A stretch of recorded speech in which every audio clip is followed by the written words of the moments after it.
17 साल investment world में काम करने के बाद मैंने एक चीज सीखी है कि वेल्थ क्रिएट करने के लिए जीनियस होने की जरूरत नहीं है, बस कुछ स्ट्रॉन्ग प्रिंसिपल्स चाहिए और उन्हें डिसिप्लिन के साथ फॉलो करने की आदत, बिल्कुल वैसे ही जैसे वॉरेन बफे करते हैं। Who is Warren Buffett?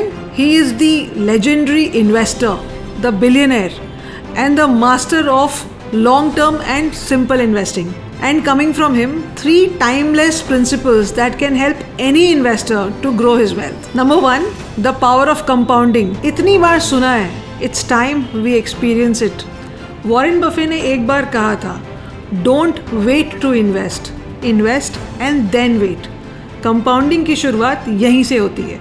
सोचिए, अगर आपके पैसे 10% के रेट पे ग्रो करते हैं तो 7 साल में ये लगभग डबल हो जाएंगे, और अगर यही 15% के रेट पे ग्रो करे तो 10 साल में ये 4 गुना हो जाएंगे।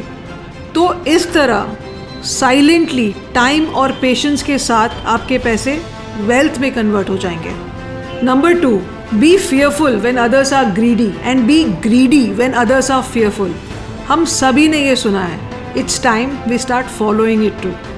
2008 में जब ग्लोबल फाइनेंशियल क्राइसिस हुआ तब सब पैनिक में थे।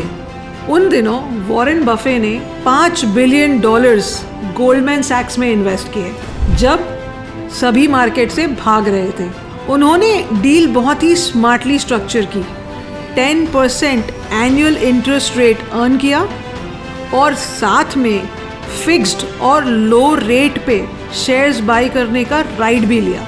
जब मार्केट्स रिकवर हुए तो उन्होंने दोनों साइड से भर के पैसे कमाए, profits through stock gains and interest rates both. और यही है स्मार्ट इन्वेस्टिंग का process. Number 3, don't get carried away with hype. I know this is too tempting to resist.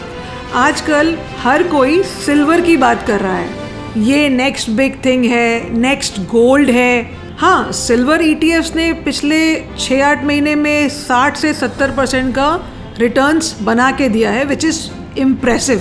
But we should remember कि जब तक ये इंफॉर्मेशंस पब्लिक डोमेन में आते हैं, मार्केट्स रन अप कर चुके होते हैं, रिटर्न्स अधिकतर बन चुके होते हैं। वॉरेन बफे कभी भी हाइप से इन्फ्लुएंस नहीं होते, वो सिर्फ उन बिजनेसेस में इन्वेस्ट करते हैं जो वो समझते हैं, जो सिंपल है, लॉन्ग टर्म है, प्रॉफिटेबल हो सकता है। म्यूचुअल फंड्स में भी वही रूल्स अप्लाई होते हैं। नॉइज़ के पीछे मत भागिए, सिर्फ उन चीज़ों में इन्वेस्ट करिए जो आपके रिस्क प्रोफाइल और गोल्स से मैच करते हैं।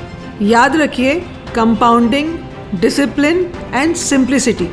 और हाँ, सिल्वर में इन्वेस्ट करना ओके है, बट अपनी पोर्टफोलियो को सिर्फ हाइप से शाइन मत करिए। याद रखिए, वेल्थ ओवरनाइट नहीं बनती है, ये बनती है विजडम, टाइम और पेशेंस से। Thank you. And to know more, follow simplify money with Ritu Gokani.